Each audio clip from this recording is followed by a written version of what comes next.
So hello what's up, कैसे हैं आप सब। स्वागत है आप सबका इस ऑडिट फास्ट ट्रैक बैच में, जहां हम दोनों मिलके सर धूम मचा देंगे सीए इंटर ऑडिट में।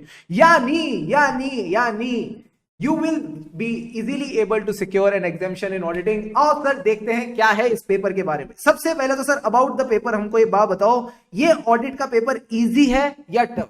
ये ऑडिट का पेपर इजी है या टफ? तो देखो, मैं अगर अपने हिसाब से बताऊं, it is one of the easiest paper. It is one of the easiest paper. चाहे आप सीए इंटर की बात कर लो, चाहे आप सीए फाइनल की बात कर लो, सबसे आसान कौन? Sir audit. यानी इसके अगर बारे में और बताओ, सर आप बताओ, क्या आप एक्चुअल में आपके नंबर कितने आए थे? तो अगर मैं बताऊं इंटर लेवल पे तो मेरे 66 मार्क्स आए थे। अगर मैं बताऊं फाइनल लेवल पे तो I secured 71 marks in CA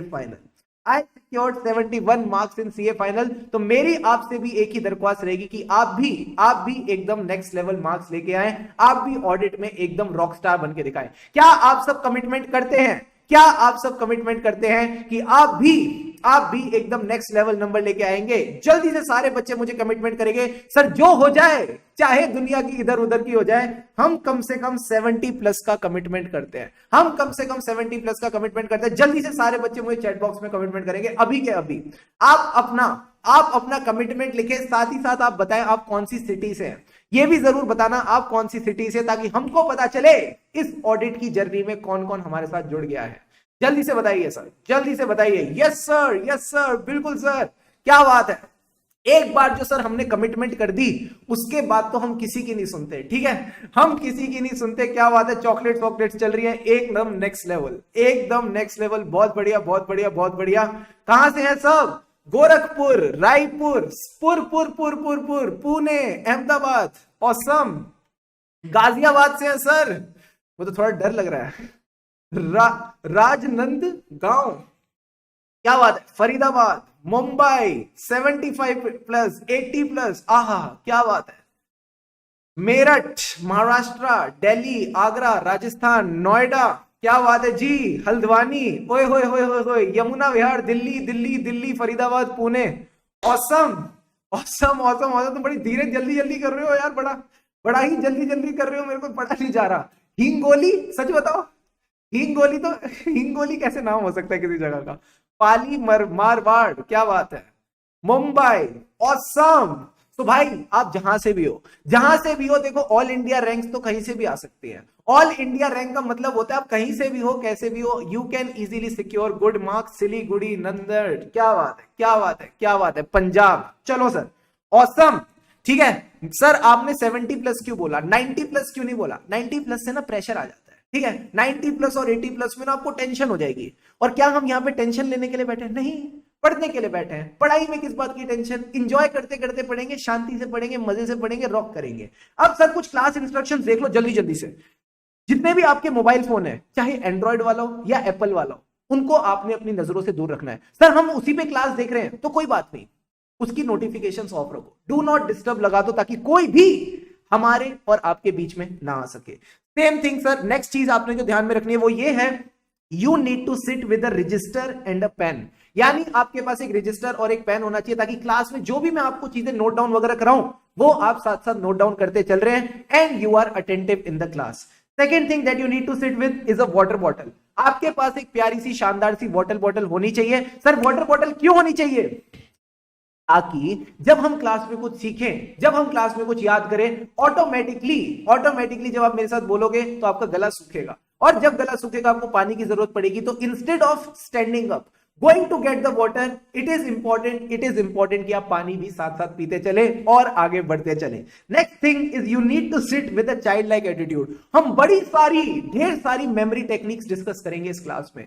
वो मेमोरी टेक्निक्स अटपटी हो सकती है, चटपटी हो सकती है, झटपटी हो सकती है, जिनसे आपको ऑडिट याद होगा, लंबे समय के लिए याद होगा, यानी एग्जाम्स के बाद भी याद रहेगा। उन मेमोरी टेक्निक्स के साथ पूरी शिद्दत से उनको सीखने के लिए you need to sit with a child like attitude. जब तक आप चाइल्ड लाइक एटीट्यूड के साथ नहीं बैठेंगे, चीजें आपको नहीं आएंगी। तो यही मेरी सबसे पहली आपसे एक रिक्वेस्ट रहेगी, please sit with a child like attitude. बच्चा कह रहा है, बोलो जुबा केसरी, वेरी गुड। अब सर हमारी अप्रोच क्या रहेगी? देखो विद इन द क्लास पहले तो हम चीजों को समझेंगे, फिर हम चीजों को याद करेंगे। यानी जो हमारे 2 से 2.5 घंटे की अभी हम क्लास करने वाले हैं, उसमें हमारा फोकस होगा to understand the things and learn the things. But ये सब चीजें, ये सारी मेहनत तो क्लास में हो जाएगी, बट क्लास के बाद क्या, घर पे क्या करना है सर? घर पे आपका सिर्फ एक ही काम है, वो ये है कि आप रिवाइज करो जो आपने क्लास में पढ़ा है। जो आपने क्लास में पढ़ा है उसको रिवाइज करने में आपको 30-40 मिनट से ज्यादा नहीं लगेंगे। एंड जब आप उसको रिवाइज कर रहे हो, साथ साथ रिकॉल करते चलो सीखा क्या है। जब आप रिवाइज और रिकॉल करोगे, यानी मंडे टू सैटरडे जो भी आप मेरे साथ सीखते हो उसको रिवाइज और रिकॉल करोगे, आप संडे के टेस्ट के लिए रेडी हो जाओगे। आप संडे के टेस्ट के लिए रेडी हो जाओगे। This is the most important thing that you I expect from your my side, from your side. My side क्या, तुम्हारी साइड से मुझे ये एक्सपेक्टेड है कि हम जो भी सीखे मंडे टू सैटरडे, उसके लिए आप सैटरडे इवनिंग को प्रिपेयर करेंगे, संडे मॉर्निंग को प्रिपेयर करेंगे, एंड संडे आफ्टरनून्स में आप टेस्ट देते हुए चलेंगे।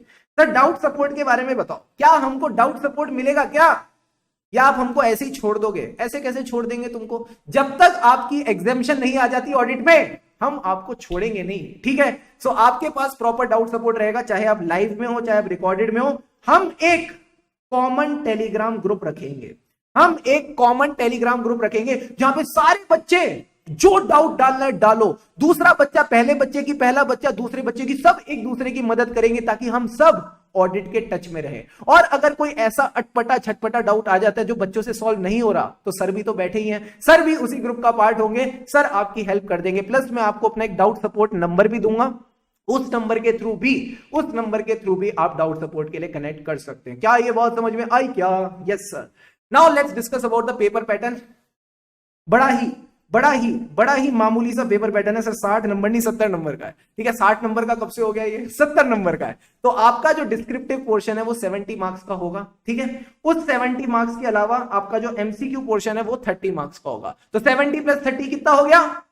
100 मार्क्स। उस 100 मार्क्स में से कम हमने कहा था टारगेट 70 प्लस स्कोर करना है। सर 70 प्लस कैसे स्कोर होगा? 30 में से कम आप 25 स्कोर करके चलोगे, 30 में आप कम से कम 25 स्कोर करके चलोगे, और 70 में कम से कम 45 स्कोर करोगे। मैं अभी भी बोल रहा हूं ये कम से कम है, तो कहीं ना कहीं आपके जब 45 + 25 ऐड हो जाते हैं तो ऑटोमेटिकली गाड़ी 70 के पार पहुंच जाएगी। सर ये जो टेस्ट होंगे लाइव वाले बच्चों के लिए एवरी संडे, आप संडे को टेस्ट दो, पेपर चेक होगा, मिलेगा, मजा आएगा। जो रिकॉर्डेड बच्चे हैं उनके लिए थोड़ा सा बेनिफिट है। सर उनके लिए क्या बेनिफिट है? मजे की बात यह है, उनके लिए they can give as per their convenience. यानी अब ये रिकॉर्डेड है तो क्लास भी अपनी कन्वीनियंस पे देख रहे हैं, टेस्ट भी अपनी कन्वीनियंस पे देंगे, ठीक है? राजा लोग हैं ये, तो they can give their test as per their convenience. Mail ID will be given in the question papers. These question papers are available in your Google Drive. तो जो आपके टेस्ट होंगे वो आपने अपनी बैच रिसीट के साथ मेरे को मेल करने हैं, एंड फिर आपको चेक होके मिल जाएंगे। जब आप टेस्ट दे दोगे, हीरो बन जाओगे, ऑटोमेटिकली आपकी ऑडिट की नैया पार लग जाएगी। So let's begin this journey of learn with fun. Let's learn with fun, let's start with the CA inter auditing. क्या आप सब रेडी हैं? जल्दी से बताइए। Everyone all set for CA inter auditing? जल्दी से बताओ हाँ या ना। सारे बच्चे पानी के 2-2 घूंट लगाएंगे और सेट हो जाएंगे पढ़ने के लिए।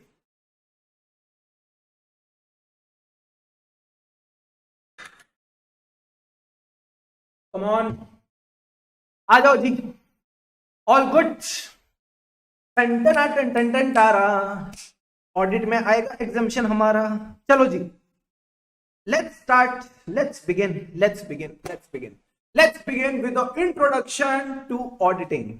सर ये ऑडिटिंग क्या है, क्यों हम पढ़ रहे हैं ऑडिटिंग के बारे में? तो सबसे पहले आपका जो पेपर है, सर उसका नाम क्या है? ऑडिटिंग एंड अश्योरेंस, ठीक है? उस ऑडिटिंग एंड अश्योरेंस के लिए आपको ये किताब मिली है, ठीक है? तो ऑडिटिंग एंड अश्योरेंस है क्या, क्यों है ये ऑडिटिंग एंड अश्योरेंस, ये सारी अब हम डिस्कशन करेंगे। ध्यान से समझना। सर ये है एक कंपनी, इसके एक तरफ है एक लोग, दूसरी तरफ है दूसरे लोग। इस तरफ है सर इसके ओनर्स, इन ओनर्स ने कंपनी में लगाया पैसा। सर दूसरी तरफ कौन है? इस कंपनी को चलाने वाले, सर यानी इस कंपनी की मैनेजमेंट। अब ओनर्स क्या करते हैं ना सर, ओनर्स हर साल जाते हैं मैनेजमेंट के पास और मैनेजमेंट से पूछते हैं इस साल कंपनी ने क्या किया, मैनेजमेंट कहती है बड़ा ही मजेदार काम किया, ढेर सारा प्रॉफिट कमाया, ढेर सारे एसेट्स हो गए, लाइबिलिटी बड़ी कम है, best company of the year का बस अब इसको अवार्ड मिलना बाकी है, हमारे फाइनेंशियल्स तो एकदम चकाचक है। सर ओनर्स बड़े खुश हो गए, ओनर्स ने शाबाशी दी, मैनेजमेंट ने कहा थोड़ी हमको कमीशन दे दो प्रॉफिट में से, ओनर्स ने दे दिया। पहले साल तो ऐसा ही हुआ, दूसरा साल फिर आया, फिर ओनर्स गए मैनेजमेंट के पास और पूछा कंपनी की परफॉर्मेंस कैसी है। उन्होंने फिर फाइनेंशियल स्टेटमेंट सामने लाके रख दिया और बोला प्रॉफिट बड़ा चकाचक था, एसेट ऊपर जाते जा रहे हैं, लाइबिलिटीज नीचे जाती जा रही है, best company of the year का हमको खिताब इस बार भी मिल जाएगा। तो ओनर्स ना बड़े खुश चल रहे थे 3-4 साल तक। फिफ्थ ईयर में उनको रियलाइज हुआ मैनेजमेंट इनको बेवकूफ बना रही है, ये जो मैनेजमेंट है ये इनको बेवकूफ बनाती है, ये अपने प्रॉफिट्स को इन्फ्लेट करती जा रही थी। तो ओनर्स का मैनेजमेंट पे से विश्वास उठ गया एंड उनको लगा कि अब उनको किसी की जरूरत है कि वो आए और एक्चुअल में चेक करे कि ये फाइनेंशियल स्टेटमेंट्स सही बने हैं या नहीं बने हैं, क्या ये फाइनेंशियल स्टेटमेंट्स एक्चुअल में ट्रू एंड फेयर व्यू देते हैं या नहीं about the state of affairs of the entity. Sir state of affairs यानी balance sheet, about the performance of the entity यानी कि पीएनएल। अब सर ये कौन है जो ओनर्स की मदद करेगा, बताना जरा चैट बॉक्स में मैं किसकी बात कर रहा हूं। Who is the gentleman, who is the gentle women, कौन है ये व्यक्ति, कौन है ये हस्ती जो ओनर्स की मदद करेगा इन चेकिंग कि फाइनेंशियल स्टेटमेंट सही बने हैं या नहीं। किसकी बात हो रही है, किसको इंट्रोड्यूस करें, जल्दी से बताइए। Come on, who are we talking about? Tick tick 1, tick tick 2, बोलो ना सर। हम बात कर रहे हैं द ऑडिटर की, हम बात कर रहे हैं द ऑडिटर की। ऑडिटर आएगा, ऑडिट करेगा एंड जब वो ऑडिट करेगा तो फिर वो अश्योरेंस देगा, वो देगा सर अश्योरेंस, यानी वो देगा अपना ओपिनियन कि एक्चुअल में financial statements true and fair view देते हैं कि नहीं। एंड सर इस ऑडिट की ना हमारे लिए एक खास वैल्यू है, इस ऑडिट के पेपर की हमारे लिए एक खास वैल्यू है, वो तो मैं आपको बताना ही भूल गया। सर आपके इंटरमीडिएट में कितने सारे पेपर्स हैं, पहले तो अकाउंट्स है, फिर उसके बाद लॉ है, फिर टैक्सेशन है, फिर उसके बाद आपके पास EIS SM है, FM इको है एंड फिर आपके पास ऑडिट भी है। ये सारे एक तरफ, जोरू का भाई एक तरफ, यानी सारे सब्जेक्ट एक तरफ गए, ऑडिट एक तरफ आया। बताओ क्यों? ये जो सारे काम है ना, ये तो भाई साहब कोई भी कर सकता है, ये तो कोई भी कर सकता है, चार्टर्ड अकाउंटेंट हो या ना हो। यानी अगर कल को किसी ने बीकॉम ऑनर्स कर लिया तो वो भी अकाउंट्स बना सकता है। अगर कोई कंपनी सेक्रेटरी, बच्चा कह रहा है कॉस्टिंग को भूल गए, कॉस्टिंग बुरा मान जाएगा, चलो कॉस्टिंग को भी याद रखते हैं। अगर मैं लॉ की बात करूं तो ये तो कंपनी सेक्रेटरी से अच्छा कोई कर ही नहीं सकता। अगर मैं बात करूं टैक्सेशन की, ऑटोमेटिकली जिसको भी टैक्स लॉज आते हैं वो टैक्सेशन के ऊपर खेल सकता है। EIS की अगर मैं बात करूं, ये इंजीनियर बेस्ट करेंगे, खासकर कंप्यूटर इंजीनियर जो होते हैं। अगर मैं बात करूं स्ट्रेटेजिक मैनेजमेंट, MBA का काम ही यही है, उनको 2 साल MBA में यही पढ़ाया जाता है कि स्ट्रेटेजिक मैनेजमेंट कैसे की जाती है। FM की बात करूं, अगेन फाइनेंशियल मैनेजमेंट MBA वगैरह लोग अच्छे से कर सकते हैं। इको की बात करूं तो इको ऑनर्स वाले कर लेंगे। बट इकलौता ऑडिट एक ऐसी चीज है जिसकी हमारे पास एक्सक्लूसिव राइट है, यानी हम ही हैं, केवल हम ही हैं एज अ चार्टर्ड अकाउंटेंट जो ऑडिट कर सकते हैं। किसी और को ले आओ जो फाइनेंशियल स्टेटमेंट का ऑडिट कर सकता हो, तुम किसी को नहीं ला पाओगे। सिर्फ और सिर्फ चार्टर्ड अकाउंटेंट है जो फाइनेंशियल स्टेटमेंट्स का ऑडिट कर सकता है। तो that's the beauty of this subject, you have the exclusive right, आपके पास मोनोपोली है। एंड अगर आप ऑडिट को अच्छे से सीख गए, समझ गए, फिर आपका इस फील्ड में कोई कंपटीशन ही नहीं है। क्या ये बात समझ में आई? हाँ सर ये बात समझ में आई। Let's see what is actually auditing. Sir auditing क्या है? अभी मैंने आपको ऊपर से बताया है कि हाँ फाइनेंशियल स्टेटमेंट में चेक करना है कि वो सही बने हैं या नहीं। सर इसको अंग्रेजी भाषा में कैसे कहेंगे? तो you will say it is an independent examination. Sir independent examination का क्या मतलब है? इंडिपेंडेंट एग्जामिनेशन का क्या मतलब है? क्या ऑडिटर एंटिटी में मैनेजमेंट के साथ मिला हुआ होना चाहिए या इंडिपेंडेंट होना चाहिए? सर इंडिपेंडेंट होना चाहिए। क्या ऑडिटर का एंटिटी में कोई इंटरेस्ट होना चाहिए या इंडिपेंडेंट होना चाहिए? सर इंडिपेंडेंट होना चाहिए, ताकि वो अपना ओपिनियन बिना किसी बायसनेस के दे। इसीलिए हमारा ऑडिटर कैसा हो? सर इंडिपेंडेंट हो। तो first of all you should remember that audit is not only an examination but N independent examination. Sir independent examination किसकी? बोलना जरा, इंडिपेंडेंट एग्जामिनेशन किसकी? Independent examination of the financial information. अरे ये फाइनेंशियल इंफॉर्मेशन मतलब PNL, balance sheet, cash flow statement, यानी आपके financial statements में, यानी आपके फाइनेंशियल स्टेटमेंट में जो जो चीजें आती हैं उसको हम फाइनेंशियल इंफॉर्मेशन का नाम दे सकते हैं। It is an independent examination किसकी? Of the financial information. अरे किसकी financial information? Of an entity, of any entity. अब सर एंटिटी में हम भेदभाव नहीं करते, हम एंटिटी में भेदभाव नहीं करते, यानी this entity can be profit oriented और नॉट, यानी ये एनजीओ भी हो सकता है, हां ये आपका एक एनजीओ भी हो सकता है, irrespective of the size and legal form. यानी ये एंटिटी बिग एंटिटी भी हो सकती है, कोई स्मॉल एंटिटी भी हो सकती है। सर लीगल फॉर्म का क्या मतलब है? ये कोई कंपनी भी हो सकती है, कोई पार्टनरशिप फर्म भी हो सकती है। तो अल्टीमेटली आपने बस ऑडिट में ये याद रखना है। सर क्या बोलना है? बोलो मेरे साथ, इंडिपेंडेंट एग्जामिनेशन। अब बोलो किसकी independent examination? Of the financial information. अरे किसकी financial information? Of an entity. Entity को ना खोल दो। सर खोल दो का क्या मतलब है? अरे इसके बारे में थोड़ा और बताओ ना। वेदर प्रॉफिट ओरिएंटेड और not, irrespective of the size and legal form. Sir ये एग्जामिनेशन हो क्यों रही है? हम ये एग्जामिनेशन कर क्यों रहे हैं? When such examination is conducted with a view to express an opinion thereon. आप अपना ओपिनियन एक्सप्रेस करना चाहते हैं। ये ओपिनियन हम किसको एक्सप्रेस करेंगे? बताना जरा, किसके लिए कर रहे हैं audit? For whom are we doing the audit? जल्दी से बताओ चैट बॉक्स में, जल्दी से बताओ चैट बॉक्स में। Independent examination of the financial information of the entity. Of करके तो समझ आ गया, बट किया क्यों? ओपिनियन देने के लिए। कौन है जो हमारे ओपिनियन में इंटरेस्टेड है? किसको हमारे ओपिनियन में दिलचस्पी है? मुझे तुझ में बड़ी दिलचस्पी है, बताना किसको हमारे ओपिनियन में दिलचस्पी हो रही है?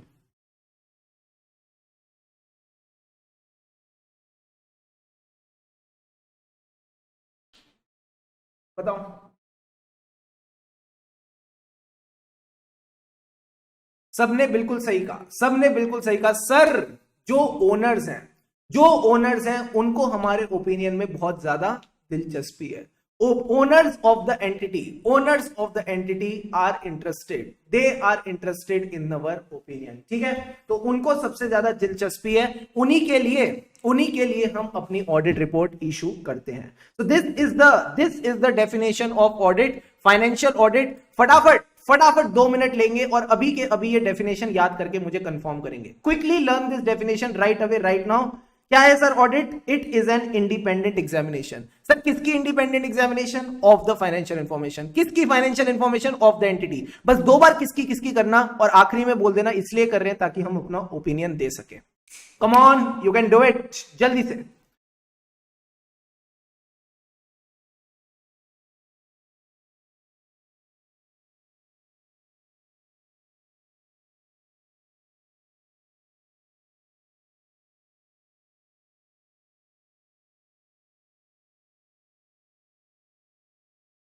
शाबाश अंकिता, शाबाश। बाकी बच्चे भी एकदम अच्छे से, बाकी बच्चे भी एकदम अच्छे से शानदार तरीके से करेंगे एकदम। रुक जाना नहीं तो कभी हार के।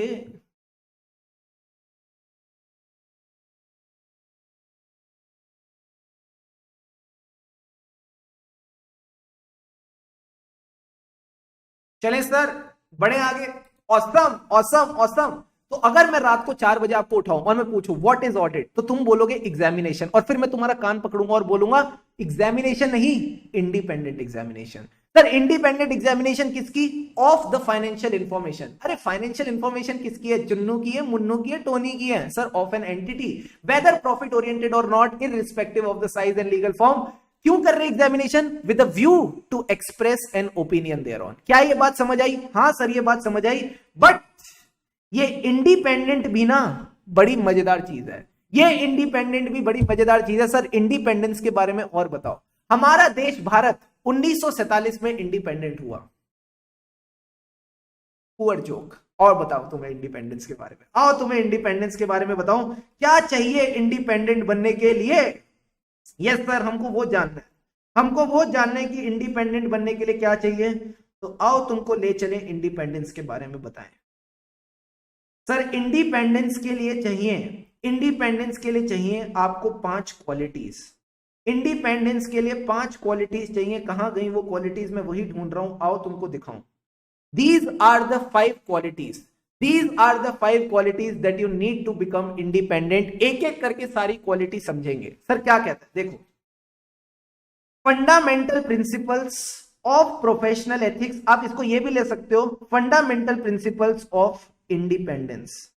यानी अगर आपको इंडिपेंडेंस मेंटेन करनी है, अगर आपको इंडिपेंडेंस मेंटेन करनी है तो आपको ये 5 प्रिंसिपल्स के साथ कंप्लाई करके चलना पड़ेगा। सर रिकॉर्डिंग है क्या? नहीं लाइव चल रहा है यार, लाइव चल रहा है। शिवम पूछ रहे हैं ना? हाँ शिवम लाइव चल रहा है। इधर आओ, इधर देखो, इधर देखो। सबसे पहले इंटीग्रिटी। सबसे पहले क्या चाहिए सर? इंटीग्रिटी। बड़ा क्यूट सा नाम है। इंटीग्रिटी का क्या मतलब है? बंदा जो है ना वो सच्चा और सीधी बात करने वाला होना चाहिए। सच्चा और सीधी बात करने वाला होना चाहिए। सर सच्चा और सीधी बात यानी सच्चा मतलब क्या है? सच्चा मतलब ऑनेस्ट। पेज नंबर 14, ठीक है, पेज नंबर 14 पे आ जाओ। हमारा जो बंदा होना चाहिए, हमारा जो ऑडिटर है, क्या ये झूठा होना चाहिए क्या? अरे सर सच्चा होना चाहिए, तभी तो इसकी रिपोर्ट पे लोग विश्वास करेंगे।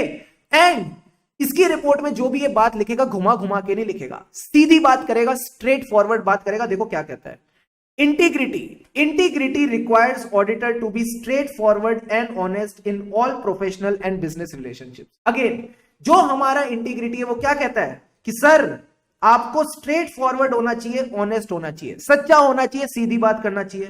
सर ऑनेस्ट का मतलब क्या है? True and fair view.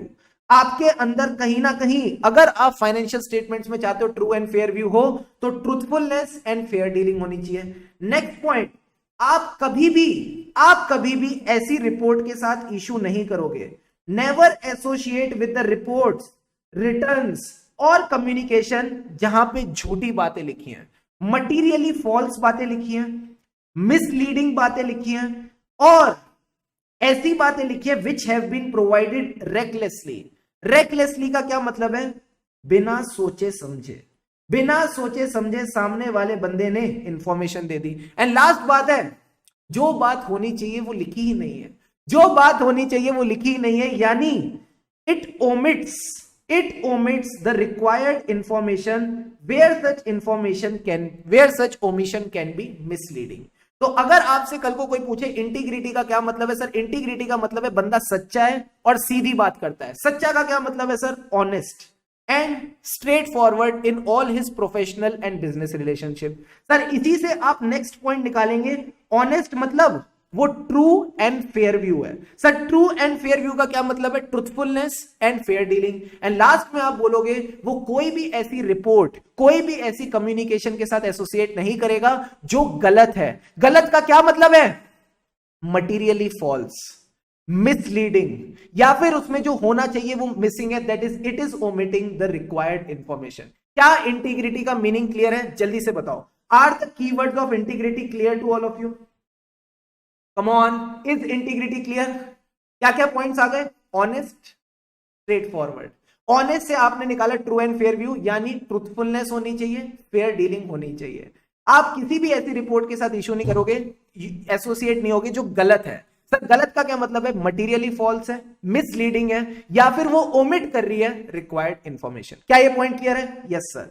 Sir integrity के बाद बताओ और क्या क्या होना चाहिए। इंटीग्रिटी के बाद हम बात करते हैं ऑब्जेक्टिविटी की। ऑब्जेक्टिविटी कहता है कि यू विल नॉट कॉम्प्रोमाइज, आप अपनी प्रोफेशनल जजमेंट के साथ कॉम्प्रोमाइज नहीं करेंगे because of biasness. Sir biasness का क्या मतलब है? मेरे सामने दो डिशेस थी, एक डिश मेरी मम्मी ने बनाई थी, एक डिश मेरे दोस्त की मम्मी ने बनाई थी। ठीक है, मुझे मेरी मम्मी फॉर ऑब्वियस रीजन ज्यादा पसंद है। तो अगर मेरे से कोई पूछे दोनों में से कौन सी डिश अच्छी बनी है, मैं यही बोलूंगा जो मेरी मम्मी ने डिश बनाई है वो अच्छी है। तो मैं अपनी मम्मी के प्रति क्या हो रहा हूं? सर आप बायस हो रहे हो। प्लस सेकेंड केस, अगर मैं आपको बोलूं दो एंटिटीज हैं, दो एंटिटीज हैं, एक एंटिटी में मेरा पैसा लगा हुआ है, एक एंटिटी में मेरा पैसा नहीं लगा हुआ, मुझे किस एंटिटी के प्रॉफिट से फर्क पड़ता है? सर उस एंटिटी के प्रॉफिट से फर्क पड़ता है जिसमें आपका पैसा लगा हुआ है। कहीं ना कहीं आपका उस एंटिटी में इंटरेस्ट है, there is a conflict of interest. Sir तीसरी चीज, ध्यान से समझना इस बात को, मेरी एक दोस्त है, मेरी एक दोस्त है, वो मेरे लिए सर क्या बना के लाई? पराठे बना के लाई। जब मैं वो पराठे खा रहा था, मुझे पराठे अच्छे नहीं लगे, मुझे पराठे अच्छे नहीं लगे। उसने मुझसे पूछा कि सर पराठे कैसे थे? मैंने कहा अच्छे थे। ये मैं अच्छा अपने मन से बोल रहा हूं या उसके मन से बोल रहा हूं? जल्दी से बताना। मेरे लिए वो पराठे लाई, मैंने कहा पराठे अच्छे बने, जबकि अच्छे थे नहीं। आई होप वो लेक्चर ना देखे। तो आप बताओ ये मैं अपने मन से बोल रहा हूं या उसके मन से बोल रहा हूं? किसके मन से बोल रहा हूं ये बात? मजनू भाई कह रहे हैं ओहो। एक तो ये मजनू भाई का भाई नाम चेंज करो यार, टेक्निकल वाली टीम क्या कर रही है? मजनू भाई कैसे आ गए अपने इसमें? सर आप उसके मन की बात बोल रहे हो, इसको कहते हैं अनड्यू इन्फ्लुएंस, इसको कहते हैं अनड्यू इन्फ्लुएंस। तो कहीं ना कहीं biasness, conflict of interest, conflict of interest और अनड्यू इन्फ्लुएंस नहीं होने चाहिए। अगर आपके पास, अगर आपके केस में बायसनेस होगी, कॉन्फ्लिक्ट ऑफ इंटरेस्ट होगा या अनड्यू इन्फ्लुएंस होगा, कहीं ना कहीं आप अपनी प्रोफेशनल जजमेंट को कॉम्प्रोमाइज कर रहे होगे, कहीं ना कहीं आप अपनी प्रोफेशनल जजमेंट को कॉम्प्रोमाइज कर रहे होगे। तो याद रखना, you will not compromise your judgment. आप अपनी डिसीजन मेकिंग पावर को, आप अपनी डिसीजन मेकिंग पावर को कॉम्प्रोमाइज नहीं करेंगे किसी और की वजह से। तो सर क्या क्या पॉइंट्स याद रखने हैं? पहले तो आप बोलो खुद की बायसनेस, खुद का कॉन्फ्लिक्ट ऑफ इंटरेस्ट, अगेन खुद की बायसनेस, खुद का conflict of interest, and sir दूसरे की जो चीज होती है उसको क्या कहते हैं? Undue influence of the other person. तो self bias, self conflict of interest avoid करेंगे तो आप इसको बोल सकते हो सेल्फ बीसी। आप self biasness, self conflict of interest avoid करेंगे, एंड अगर किसी दूसरे की अनड्यू इन्फ्लुएंस है तो उससे भी बच के चलेंगे। Next point is regarding the professional competence and due care. Sir professional competence and due care क्या कहता है? आपके अंदर प्रॉपर नॉलेज होनी चाहिए, आपके पास प्रॉपर स्किल होनी चाहिए काम करने के लिए। It requires that the auditor should attain and maintain professional knowledge and skill. Sir क्या सिर्फ मुझे अटेन करना है या मेंटेन भी करना है? दोनों चीजें।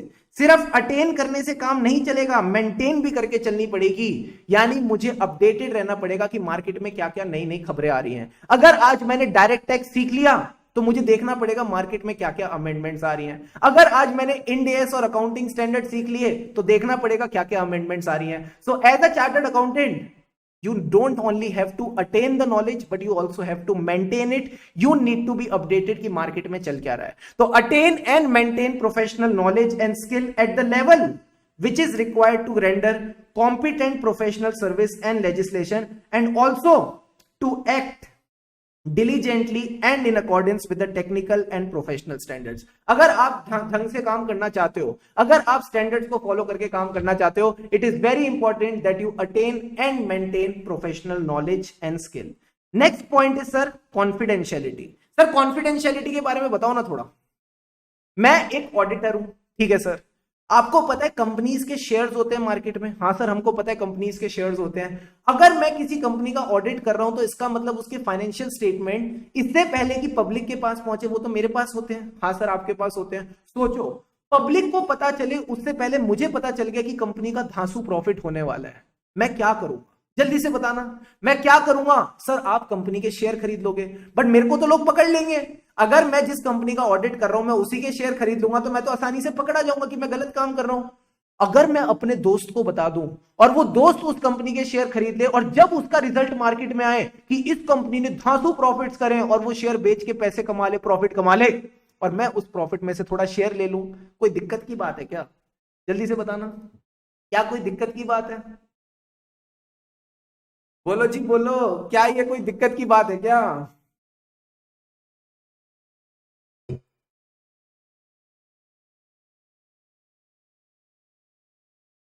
क्या अब मैं कंपनी के प्रॉफिट ज्यादा से ज्यादा दिखाना चाहूंगा as an auditor? Answer is yes. तो ये भी आपकी इंडिपेंडेंस को अफेक्ट करता है, ये भी आपकी इंडिपेंडेंस को अफेक्ट करता है। बच्चा कह रहा है नहीं, कैसे नहीं? भाई साहब, क्या तुम अब इंडिपेंडेंटली काम कर पाओगे? क्या आपको लगता है कि एज एन ऑडिटर अब मैं उस कंपनी के फाइनेंशियल स्टेटमेंट्स को ऑब्जेक्टिवली ऑडिट कर पाऊंगा? मेरा तो इंटरेस्ट आ गया उसमें। इसको सर इनसाइडर ट्रेडिंग कहते हैं। Very good. तो अगर आपको कोई इंफॉर्मेशन मिलती है, अगर आपको कोई इंफॉर्मेशन मिलती है, तो आपने उसकी कॉन्फिडेंशियलिटी को रिस्पेक्ट करके चलना है। आपने उसकी कॉन्फिडेंशियलिटी को रिस्पेक्ट करना है। You need to respect the confidentiality of information as the result of the professional और business relationship. Last point is regarding the professional behaviour. Sir professional behaviour का क्या मतलब है? जो भी लॉज है, रेगुलेशन है, कानून है, जो भी कानून है आपने उसके साथ कंप्लाई करना है। कोई भी ऐसा कार्य नहीं करना, avoid any conduct that you know will might discredit the profession, जो हमारे प्रोफेशन की बदनामी करे, जो हमारे प्रोफेशन की बदनामी करे। तो यही 5 प्रिंसिपल्स अगर आप मेंटेन करते हो तो आप कह सकते हो आप एक इंडिपेंडेंट ऑडिटर हो। एंड सर एक बात और बताना, ये जो इंडिपेंडेंस है ये मेरे माइंड में होनी चाहिए या दिखनी भी चाहिए? यानी मैं तो बोलता हूं मैं एक इंडिपेंडेंट ऑडिटर हूं, मैं तो बोलता हूं मैं एक इंडिपेंडेंट ऑडिटर हूं, मेरे सारे एक्शंस इंडिपेंडेंट हैं, बट अल्टीमेटली मुझे मेरे क्लाइंट ने मुझे मेरे क्लाइंट ने गोवा भेजा है हॉलीडे पे, मुझे मेरे क्लाइंट ने गोवा भेजा है हॉलीडे पे। क्या ये इंडिपेंडेंस अपीयरेंस में भी है? क्या ये इंडिपेंडेंस दिख रही है जो मेरे माइंड में है या नहीं? जल्दी से बताओ, बताना जरा, कम ऑन। इंडिपेंडेंस क्या ये मेरे, वो बात आपने सही बोली कि माइंड में भी होनी चाहिए, अपीयरेंस में भी होनी चाहिए, बट अगर मेरा क्लाइंट मेरे को गोवा भेजेगा तो क्या ये इंडिपेंडेंस इन अपीयरेंस है या नहीं? दिखनी भी चाहिए। Very very good. So in this case it is not an independence in appearance, ये इंडिपेंडेंस इन अपीयरेंस नहीं है। उसने मुझे गोवा हॉलीडे के लिए भेजा है, उसने मुझे गोवा अपने ऑडिट के लिए नहीं भेजा, हॉलीडे के लिए भेजा है, तो कहीं ना कहीं ये अपीयरेंस में तो बिल्कुल भी इंडिपेंडेंस नहीं है। तो याद रखना, सिर्फ माइंड में इंडिपेंडेंस नहीं, अपीयरेंस में भी इंडिपेंडेंस होनी चाहिए। तो अगर आपसे कल को ऐसे पूछे what are the 5 principles, what are the 5 principles of the code of ethics जो आपको इंडिपेंडेंट बनाते हैं, तो सर ये 5 प्रिंसिपल्स क्या हैं? ये वो 5 प्रिंसिपल्स हैं जो कोई भी प्रोफेशनल में, जो कोई भी प्रोफेशनल के अंदर होने चाहिए। सर कोई भी प्रोफेशनल का क्या मतलब है? See for confidentiality. You need to respect the confidentiality of information that you acquire while doing a professional engagement। क्या ये बात समझ में आई? हाँ sir. C for confidentiality। Sir O for objectivity।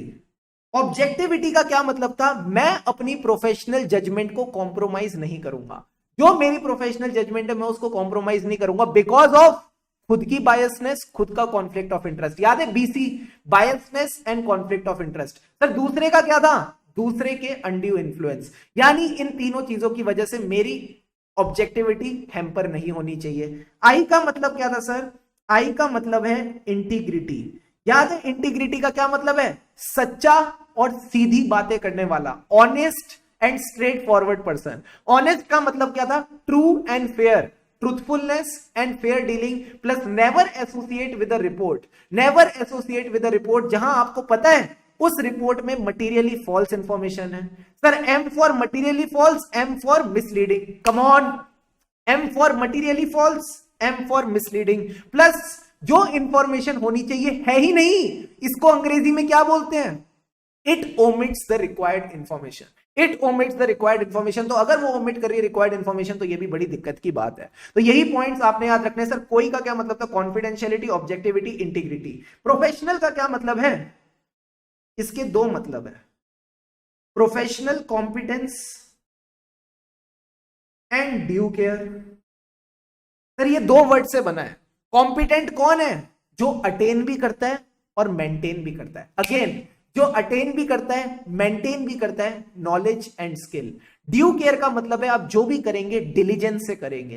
And last point is professional behaviour. Sir इसका मतलब दो ही चीजें, you need to comply with the law plus not do anything, ऐसा कुछ भी मत करना which can discredit the profession, जो हमारे प्रोफेशन की बदनामी करे।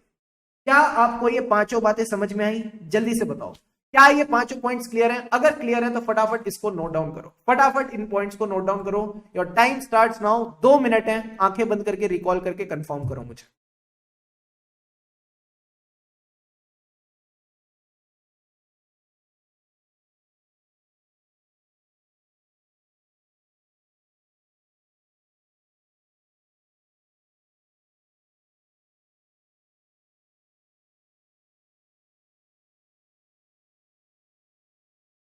शाबाश शाबाश शाबाश।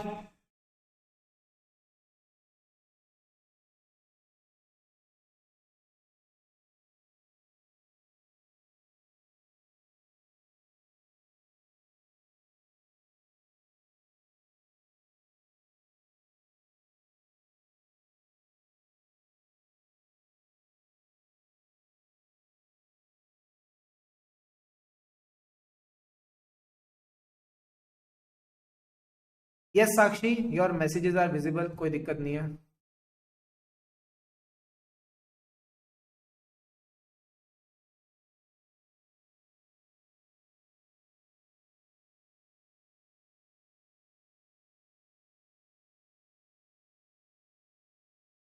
लास्ट 20 सेकेंड्स, जल्दी से।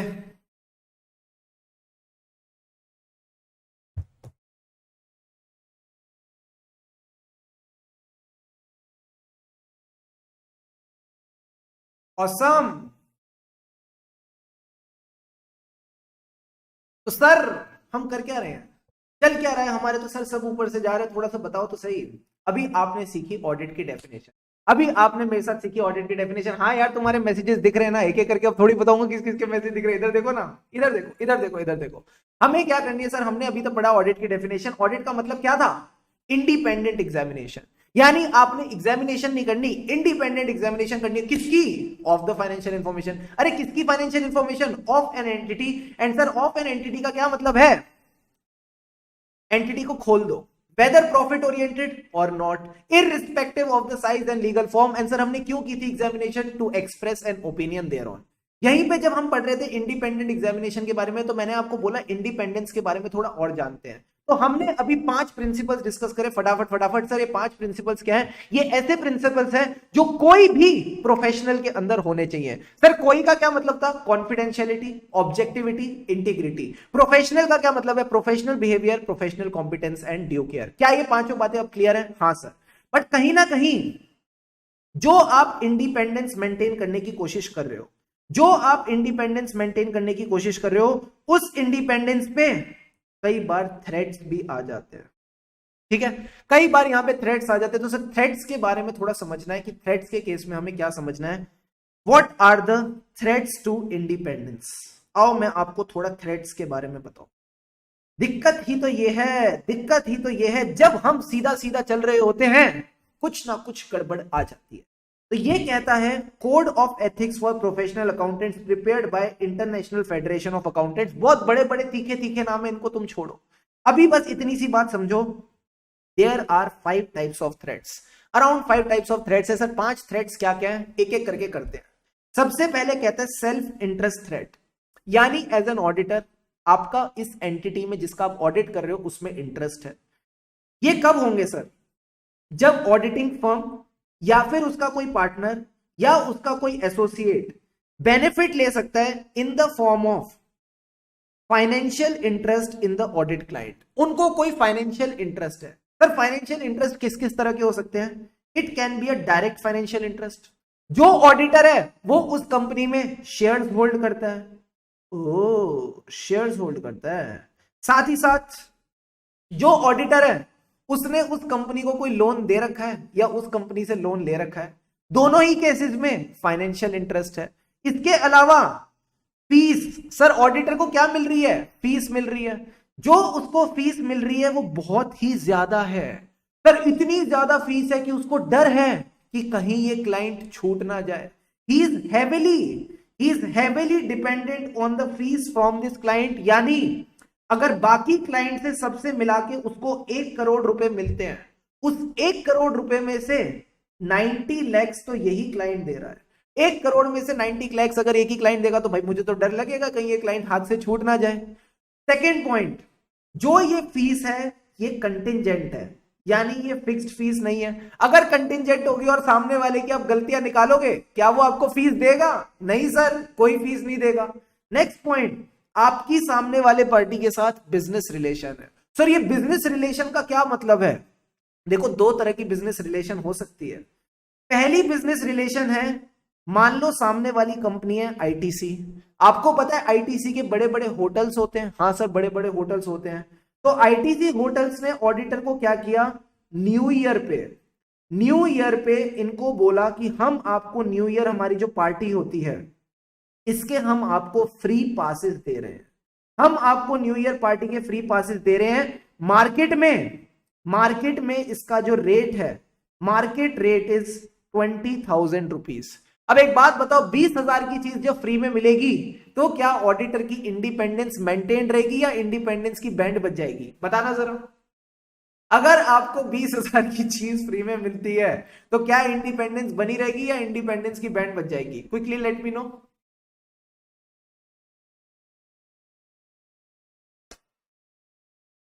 क्या लगता है?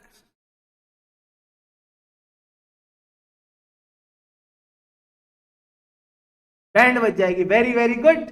इसी तरह हमारा जो ऑडिटर है, हमारा जो ऑडिटर है सर, ये जो ऑडिटर है ये ना इसको अलग अलग तरह की सर्विसेज देता है। एग्जाम्पल के तौर पे, पहले तो ऑडिट की सर्विस देता है।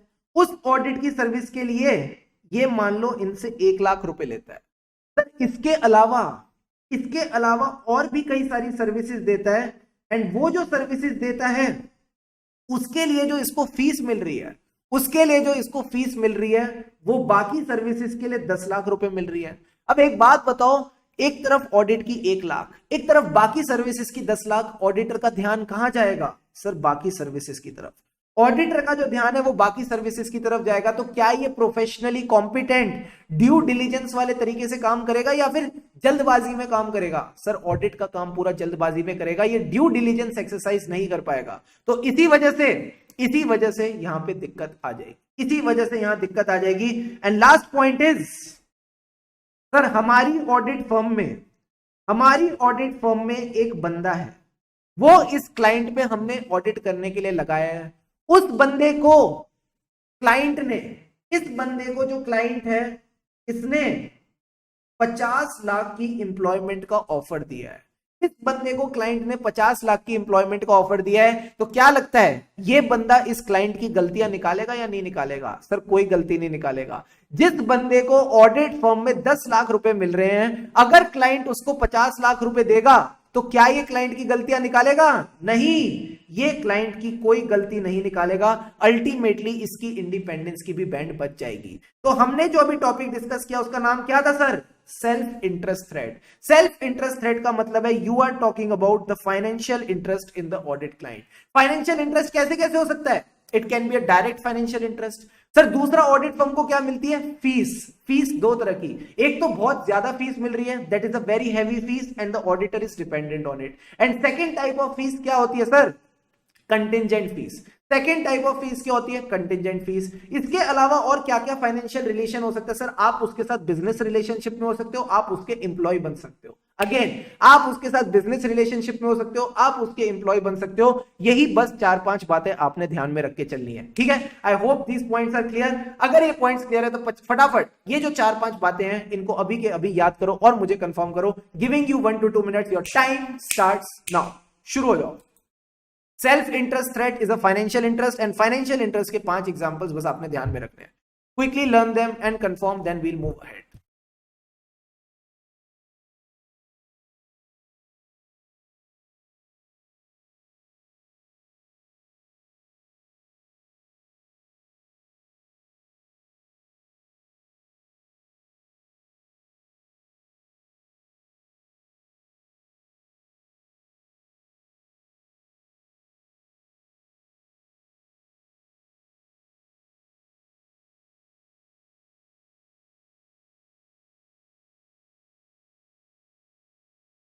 कम ऑन, आंखें बंद करके एक बार रिकॉल कर लेना चारों पांचों बातें।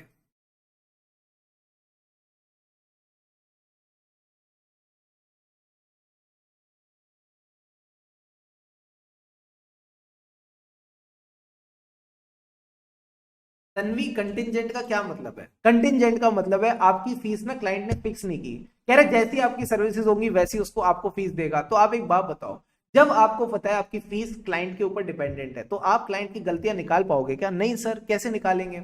अगर हमने उसकी गलतियां निकाल दी तो हमको फीस ही नहीं देगा, तो दिक्कत की बात हो जाएगी। यही पॉइंट आपने ध्यान में रख के चल, बस इतनी सी बात आपने ध्यान में रख के चलनी है। Next point is self review thread.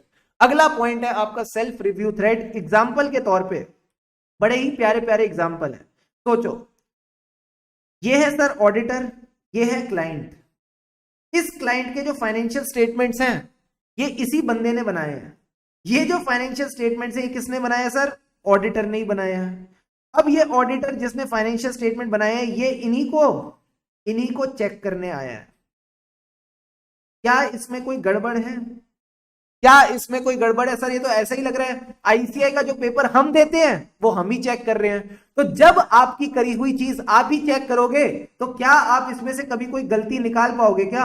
नहीं, फंडामेंटली गलत है। तो यही आपका पॉइंट है सेल्फ रिव्यू थ्रेड। जब आप अपनी ही चीज को रिव्यू करते हो तो कहीं ना कहीं आपकी ऑब्जेक्टिविटी खराब हो जाती है। तो as a auditor you should avoid the self review threat. यानी कुछ ऐसी सर्विसेज हैं, देयर आर सर्टेन सर्विसेज जो आप कंपनी को नहीं दे सकते इन केस आप कंपनी के ऑडिटर हो। क्या आपने सेक्शन 144 के बारे में पढ़ा है? सेक्शन 144 आपने ना लॉ में पढ़ा होगा।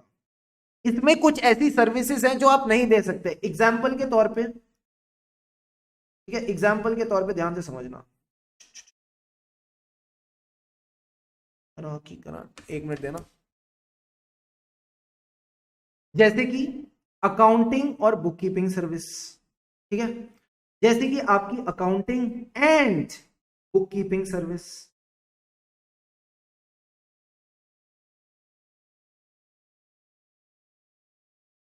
साथ ही साथ और कौन कौन सी सर्विस होती थी सर? इसमें आ जाती है आपकी एक्चुरियल की सर्विस,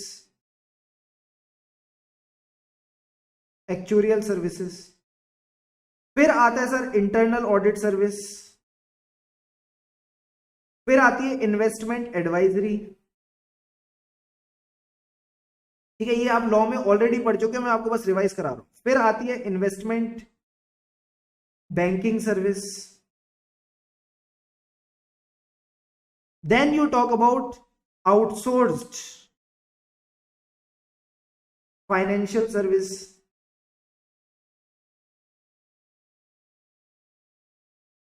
फिर आती है आपकी अदर मैनेजमेंट सर्विस।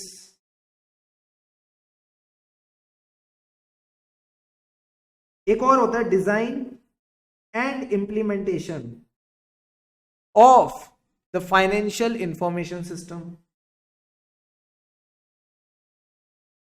ठीक है, एंड आता है फिर एनी अदर सर्विस। ठीक है, ऐसे करके अपन इसको खत्म कर देते हैं। सर आपको ये सारे नाम कैसे आते हैं? बैंकिंग सर्विस जैसा कुछ नहीं होता। बैंकिंग सर्विस, ऑडिटर कब से बैंकिंग सर्विस देने लग गया? क्या मजाकी वाली बातें कर रहे हो तुम? हैं ये सारी सर सर्विसेज कैसे नाम है, याद कैसे हैं आपको? देखो ध्यान से समझना। सबसे पहले याद रखो बुक कीपिंग सर्विस, ठीक है, B for book keeping service, A for actuarial service, ठीक है सर। फिर याद रखो आई एन, फिर याद रखो I N, and I N से आपके 3 पॉइंट्स कवर हो जाते हैं सर। 3 पॉइंट्स कौन से? इंटरनल ऑडिट, फिर 2 पॉइंट इन्वेस्टमेंट वाले, investment advisory, investment banking, and फिर आप बोलोगे सर बेन।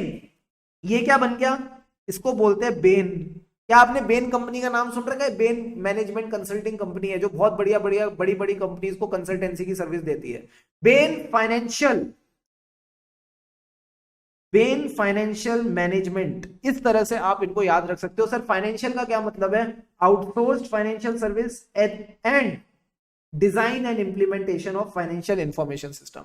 यानी जो एनटीटी के इंटरनल कंट्रोल सिस्टम्स होते हैं, फाइनेंशियल इंफॉर्मेशन सिस्टम्स, अगर आपने खुद ही उनको डिजाइन किया है, आप ही ने उनको बनाया है, तो आप कैसे चेक कर सकते हो? ठीक है। एंड इसी तरह अगर मैं बात करूं अदर मैनेजमेंट सर्विस या एनी अदर सर्विस, तो ये सारी सर्विसेज भी आप नहीं दे सकते। बेसिकली एज एन ऑडिटर सब केसेस में आपका कॉन्फ्लिक्ट आ जाता है, सब केसेस में सेल्फ रिव्यू थ्रेट आ जाता है। तो इसी सेल्फ रिव्यू थ्रेट को एड्रेस करने के लिए कंपनीज एक्ट 2013 ने सेक्शन 144 डाला, और सेक्शन 144 में बोला ना तो आप कंपनी को, ना आप उसकी होल्डिंग को, ना आप उसकी सब्सिडरी को, तीनों को ही आप क्या है, ये सर्विसेज नहीं दे सकते। अगर आप इस कंपनी का ऑडिट कर रहे हो, तो आप तीनों को ही ये सारी सर्विसेज नहीं दे सकते। इसी वजह से आपके लॉ के टीचर ने आपको ये सारी सर्विसेज पढ़ाई होंगी। तो प्लीज इस पॉइंट को याद रखना, बेन फाइनेंशियल मैनेजमेंट सर्विसेज। अगर आप चाहो तो मैं 1 मिनट दे रहा हूं, अभी के अभी एक बार इन सर्विसेज को याद कर लो। सेम टू सेम चीज कंपनी ऑडिट में भी काम आएगी, सेम टू सेम चीज हमको कंपनी ऑडिट में काम आएगी। फटाफट एक बार इनको याद कर ही लो, come on, you can do it. जल्दी से बेन फाइनेंशियल मैनेजमेंट सर्विस करके इसको अभी के अभी याद करके मेरे को बताओ।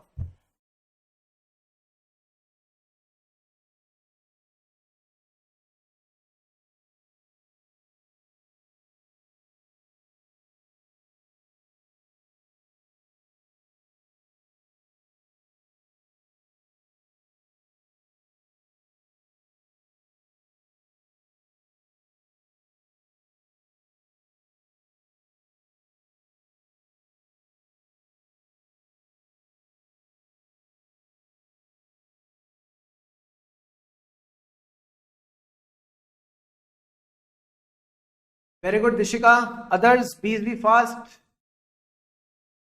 B for accounting and book keeping, A for actuarial service, ठीक है। Again B for accounting and book keeping, A for actuarial services, IN for internal audit, investment advisory, investment banking, again investment advisory, investment banking, and last में हमारे पास आ जाता है financial management, यानी outsourced financial services, design and implementation of the financial information system and any other service. अगर आप ये सारी services दे रहे हो तो डिस्क्वालिफाइड हो जाओगे एज एन ऑडिटर, ठीक है। तो यही पॉइंट्स आपने याद रखने हैं इन case of a self review threat. Self review threat मतलब आप रिव्यू कर रहे हो ऐसी जजमेंट का, ऐसा कंक्लूजन का जो आपने खुद रीच किया था इन द प्रीवियस ऑडिट और नॉन ऑडिट एंगेजमेंट। सर ये नॉन ऑडिट एंगेजमेंट का क्या मतलब है, जो मैंने आपको अभी सेक्शन 144 के एग्जांपल्स बताए। Non audit service includes any professional service provided other than the audit and review of financial statements. These include management service, internal audit, investment advisory, design and implementation of the IT systems, or when the member of the audit team was previously the director or the employee of the client. अगर आप ही client के employ और director रहे हैं, आप ही ने client के financial statements बनाए हैं, तो भाई साहब दिक्कत हो जाएगी, फिर आप गलतियां नहीं निकाल पाओगे। So whenever you are reviewing the judgment or conclusion reached in the previous audit or non-audit engagement, हम इसको self review threat का नाम देते हैं। सर इंस्टेंसेस क्या क्या हो सकते हैं, auditor was recently the director और senior officer of the company, या फिर ऑडिटर ने खुद परफॉर्म करी है services which are the subject matter of audit. Sir subject matter of audit का क्या मतलब है, subject matter of audit means जिस चीज का ऑडिट हो रहा है, जिस चीज का आप ऑडिट कर रहे हो, उसको हम सब्जेक्ट मैटर ऑफ ऑडिट बोलते हैं। एग्जाम्पल, एंटिटी के फाइनेंशियल स्टेटमेंट। जब आप एंटिटी के फाइनेंशियल स्टेटमेंट्स पे ओपिनियन दे रहे हो और आप ही ने वो फाइनेंशियल स्टेटमेंट बनाया, तो किस बात का ओपिनियन, आप तो बायस्ड रहोगे, समझ रहे हो, आपकी तो बायसनेस होगी, कॉन्फ्लिक्ट ऑफ इंटरेस्ट है। सर और बताओ, हम जब ये फाइनेंशियल स्टेटमेंट चेक करते हैं तो एंटिटी के इंटरनल कंट्रोल्स के ऊपर भी रिपोर्टिंग करते हैं। सर इंटरनल कंट्रोल्स क्या है, एंटिटी के processes, the process of making the financial statement. तो जब आपने वो प्रोसेस खुद ही बनाया है, you were yourself involved in the design and implementation of the financial information system, तो फिर आप उस पे ओपिनियन कैसे दे सकते हो, आप तो बायस्ड हो गए।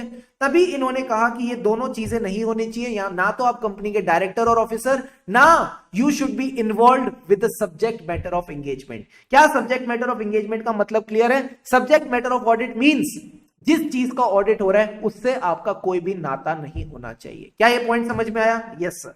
एडवोकेसी थ्रेट, सर ये एडवोकेसी थ्रेट क्या है, बेसिकली आप क्लाइंट के लिए एडवोकेट ही बन गए। आप कंपनी का फाइनेंशियल स्टेटमेंट्स का ऑडिट करने आए हो और आप कंपनी को कोर्ट में जाके प्रमोट कर रहे हो, आप कोर्ट में उसके लिए केस लड़ रहे हो। क्या आपको नहीं लगता आपकी ऑब्जेक्टिविटी की कॉम्प्रोमाइज हो जाएगी, आपकी ऑब्जेक्टिविटी की बैंड बच जाएगी? हाँ सर, अगर मैं जिस एंटिटी का ऑडिट कर रहा हूं उसी एंटिटी के लिए कोर्ट में लड़ूंगा तो कहीं ना कहीं अब मेरा एंटिटी के साथ जो इंडिपेंडेंस है वो अफेक्ट होगा। तो प्लीज इस बात को याद रखना, व्हेन द ऑडिटर प्रमोट्स और इज परसीव्ड टू प्रमोट, ऐसा दिख रहा है क्लाइंट का ओपिनियन टू अ पॉइंट, इस कदर आप अपने क्लाइंट को सपोर्ट कर रहे हो, इस कदर आप अपने क्लाइंट को प्रमोट कर रहे हो कि कहीं ना कहीं दिख रहा है कि आपकी ऑब्जेक्टिविटी कॉम्प्रोमाइज हो रही है, your objectivity is getting compromise, so this is called advocacy threat. इसका पहला एग्जांपल तो बहुत आसान है, acting as a advocate in case of litigation और थर्ड पार्टी डिस्प्यूट। दूसरा, आप कंपनी के शेयर्स के प्रमोटर बन जाते हो, आप कंपनी के शेयर्स के प्रमोटर बन जाते हो, तो अगर आप उसके शेयर्स के प्रमोटर बन जाओगे या उसके शेयर्स पे डीलिंग वगैरह शेयर शुरू कर दोगे और मार्केट में लोगों को बोलोगे कि कंपनी के शेयर्स खरीद लो, तो आपको नहीं लगता आप कंपनी का प्रॉफिट ज्यादा दिखाना चाहोगे? Definitely sir, again your objectivity will get compromise. तो यही दो पॉइंट्स आपने याद रखने हैं, dealing in the shares of the company and second point is acting as an advocate for the company. This is the advocacy threat, that is, बोलना मेरे साथ, प्रमोटिंग और perceive to promote the client's opinion to a point. इस कदर आप client को promote कर रहे हो दैट दिख रहा है दैट द पीपल में believe that the objectivity is getting compromised. And sir, objectivity का क्या मतलब था? Not compromising your professional judgment. किसकी वजह से? सर, खुद की बायसनेस, खुद की you can say conflict of interest की वजह से। बीसी बोला था ना मैंने, biasness and conflict of interest. And दूसरे का क्या होता है सर? Undue influence. तो आपकी ऑब्जेक्टिविटी कॉम्प्रोमाइज नहीं होनी चाहिए, ठीक है? So this is all about the advocacy threat. I hope advocacy threat is clear to you. अभी तक कितने थ्रेट्स पढ़ लिए? Self interest threat, self review threat and advocacy threat. Now we will discuss about the familiarity threat. Sir, familiarity threat नाम से ही पता चल रहा है क्या होगा यहां पे? Family relation. आपकी अगर क्लाइंट के अंदर फैमिली रिलेशन है तो क्या आप क्लाइंट की गलतियां निकाल पाएंगे? सर, बिल्कुल नहीं निकाल पाएंगे। जब आपका खुद का फैमिली मेंबर ही फाइनेंशियल स्टेटमेंट बना रहा है, कैसे गलतियां निकालोगे? सोचो, आपकी वाइफ, जो आपकी वाइफ है, उसका जो वो होता है ना भाई, उसको क्या कहते हैं सर? साला। आपका जो साला है वही फाइनेंशियल स्टेटमेंट बना रहा है, क्या आप उसकी गलतियां निकाल पाओगे? और अगर निकाल पाओगे तो क्या रात को चैन से सो पाओगे? जल्दी से बताना। Is it possible to have a familiarity threat and not get your objectivity compromised? Please let me know. हाँ भाई, familiarity threat में हो पाएगा क्या?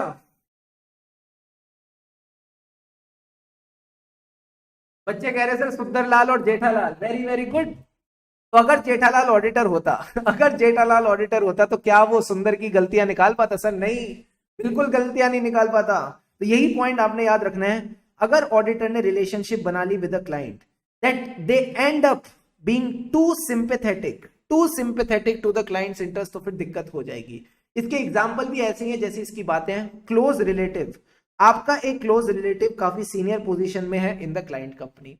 सेकंड पॉइंट, आपका कोई पुराना पार्टनर, ठीक है, अब वो क्लाइंट का डायरेक्टर या सीनियर इंप्लॉय बन चुका है, या फिर ये जो केस है सर, लॉन्ग एसोसिएशन का क्या मतलब है? इतने टाइम से आप क्लाइंट के साथ ऑडिट कर रहे हो कि अब तो फैमिली वाली फीलिंग आ गई है। So if there is a long association between the auditor and the client, तो भी दिक्कत की बात है। एंड लास्ट पॉइंट इज जो आपका क्लाइंट है वो आपको गिफ्ट्स और हॉस्पिटैलिटी देता है। सर, हॉस्पिटैलिटी यानी उसने आपको मान लो गोवा की ट्रिप दे दी, तो भाई साहब किस बात की ट्रिप दे रहा है? वो आपको देता है 2 नाइट्स 3 डेज का स्टे, वो आपको दे देता है कोई बढ़िया सी गाड़ी, वो आपको दे देता है कोई बढ़िया सा घर। तो भाई साहब ये क्यों दे रहा है? ये गिफ्ट्स और हॉस्पिटैलिटी इसलिए दे रहा है क्योंकि कहीं ना कहीं आपने एक फैमिली वाली फीलिंग बना ली है। तो यही 4 बातें आपने ध्यान में रखनी है सर। 4 बातें क्या हैं? या तो क्लाइंट आपका क्लोज रिलेटिव है, या फिर आपका जो पुराना पार्टनर है वो अब क्लाइंट का क्या बन गया है? ऑफिसर बन गया या डायरेक्टर बन गया है। 2 पॉइंट्स दिमाग में गए सर। पहला पॉइंट, क्लोज रिलेटिव हमारा क्लाइंट है, फिर से क्लोज रिलेटिव हमारा क्लाइंट है, या फिर सेकंड पॉइंट क्या था? हमारा जो पार्टनर है वो क्लाइंट का क्या बन गया सर? डायरेक्टर या ऑफिसर। 2 पॉइंट हो गए। अब जब ये दो चीजें हो गई हैं, इसके बाद तीसरा पॉइंट ये है, हम इतने टाइम से क्लाइंट के साथ जुड़े हुए हैं कि अब फैमिली वाली फीलिंग आ गई है। Long association between the auditor and the client, and sir इतनी एसोसिएशन हो गई है, अब क्लाइंट हमको गिफ्ट भी देता है, हॉस्पिटैलिटी भी देता है। फटाफट ये चारों पॉइंट फैमिलियरिटी थ्रेड के अभी याद करेंगे। योर टाइम स्टार्ट्स नाउ, शुरू हो जाओ। अभी ये चारों पॉइंट्स ध्यान में रख के मुझे बताओ, या तो क्लाइंट आपका क्लोज रिलेटिव है, या आपका पार्टनर क्लाइंट का डायरेक्टर और एम्प्लॉय बन चुका है, या फिर आपकी इतनी लॉन्ग एसोसिएशन है कि अब आपको फैमिली वाली फीलिंग आ रही है।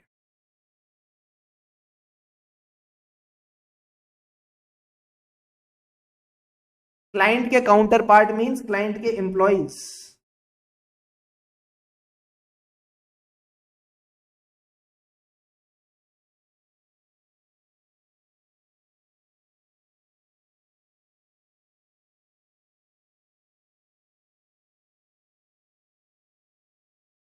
पेज नंबर इज 11 पेज पे आ जाओ।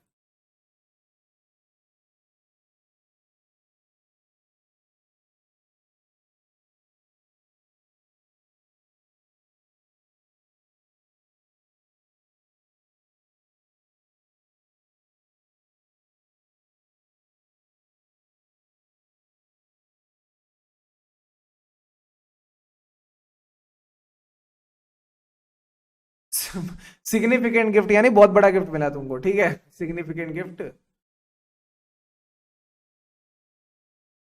तुमको मिल गई, रोल्स रॉयस।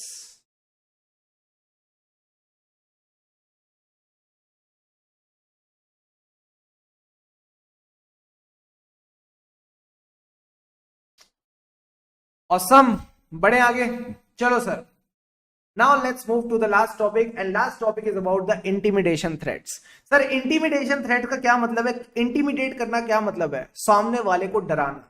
हाँ यही लिखा है, देखो क्या लिखा है, ऑडिटर को डराया जा रहा है, ऑडिटर को डराया जा रहा है, यानी ऑडिटर्स आर डेटर्ड, उनको डराया जा रहा है from acting objectively with adequate degree of professional scepticism. Professional scepticism को ना स्टार मार्क कर लो, प्रोफेशनल स्केप्टिसिज्म अभी हम डिस्कस करेंगे थोड़ी देर बाद, ठीक है। अभी बस आप इतना याद रखो, अगर ऑडिटर को डराया जाएगा, अगर ऑडिटर को डराया जाएगा यानी उसको डेटर किया जाएगा फ्रॉम एक्टिंग ऑब्जेक्टिवली, यानी without any biasness, without any conflict of interest, without any, third point क्या था, दूसरे की वजह से क्या होता है, अनड्यू इन्फ्लुएंस।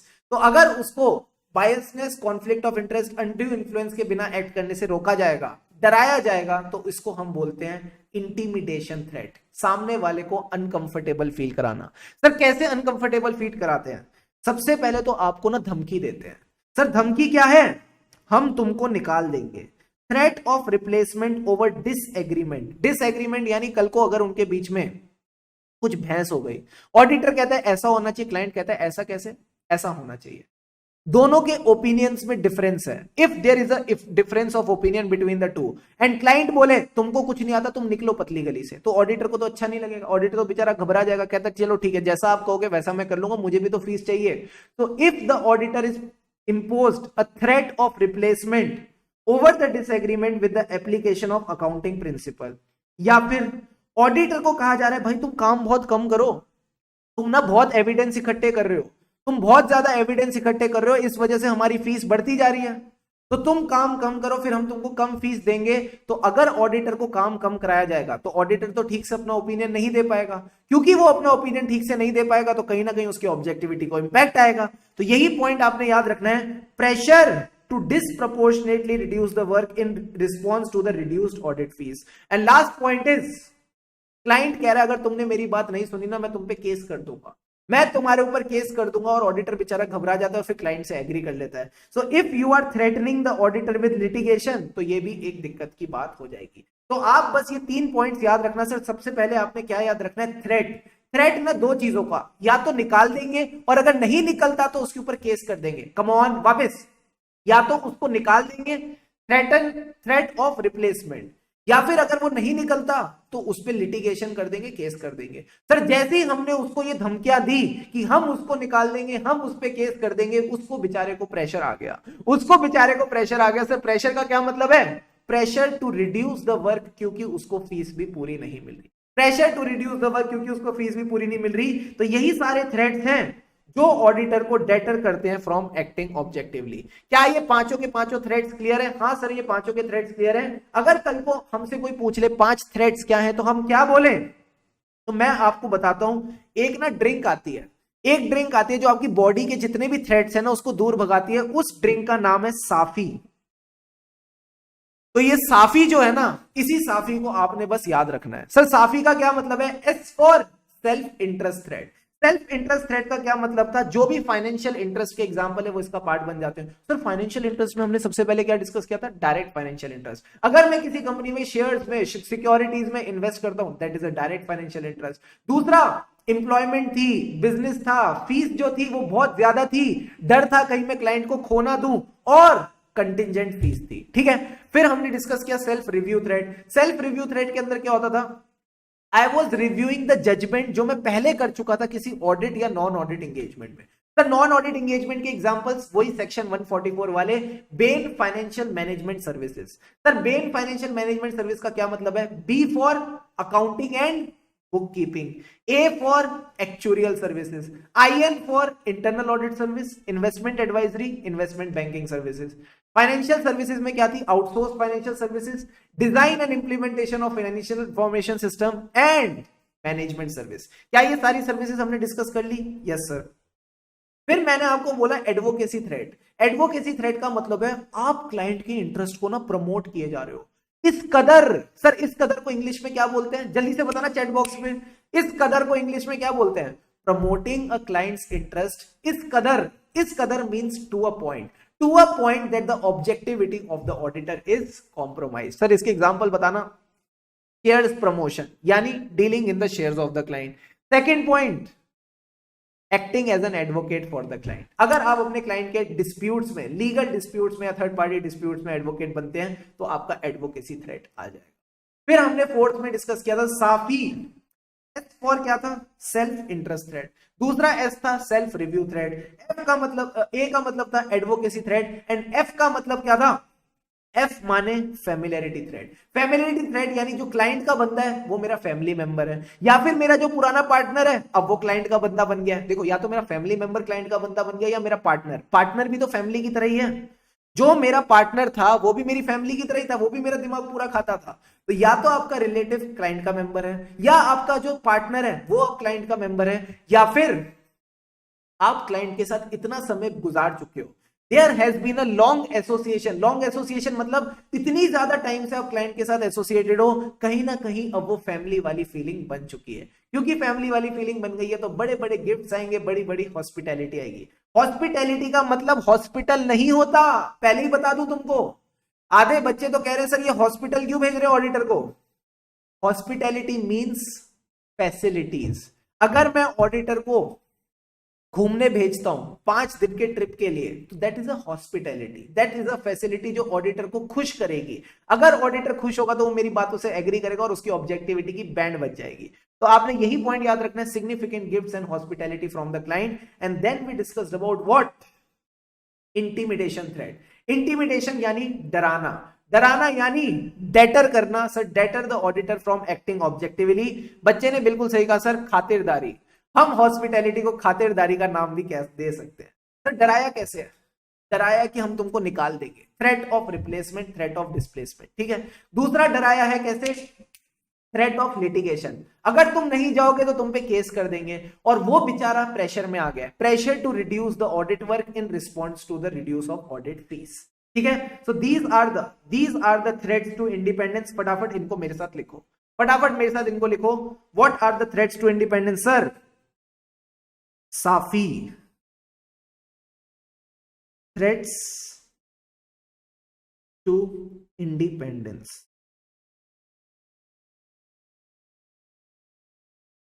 पहले एस का क्या मतलब है? Self interest threats.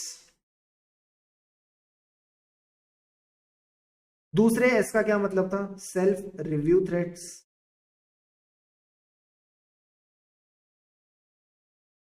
A for advocacy threats.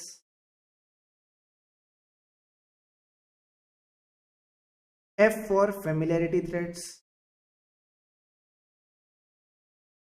And I for intimidation threat. ठीक है, ये सारे थ्रेड्स के नाम एक बार फटाफट इनको याद करो और मुझे कंफर्म करो, देन वील मूव अहेड।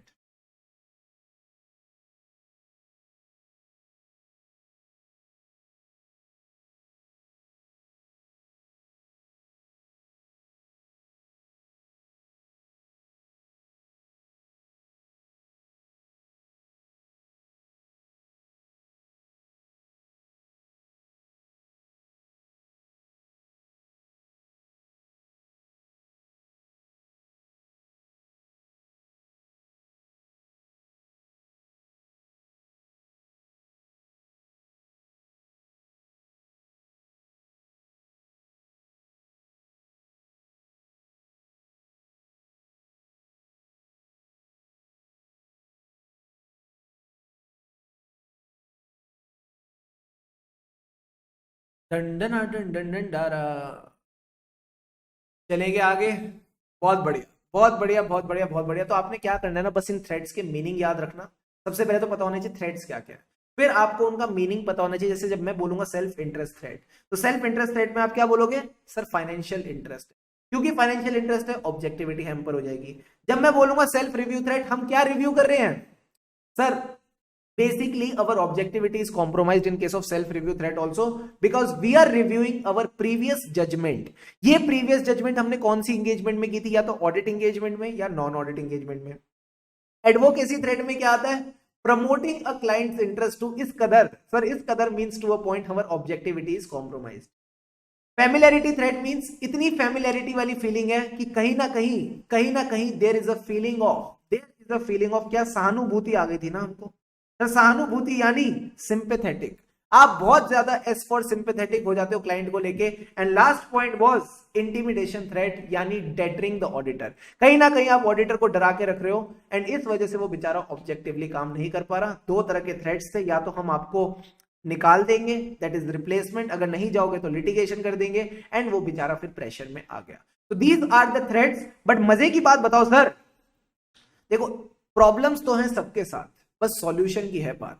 तो after the break we are going to discuss the solution. After the break we are going to discuss the solution, कैसे इन थ्रेड से ऑडिटर डील कर सकता है। So now is the time for the break, and after the break we'll discuss कैसे auditor इनसे deal करेगा। ठीक है, ब्रेक पे जाओ, फिर ब्रेक से वापस आना, फिर डिस्कस करेंगे।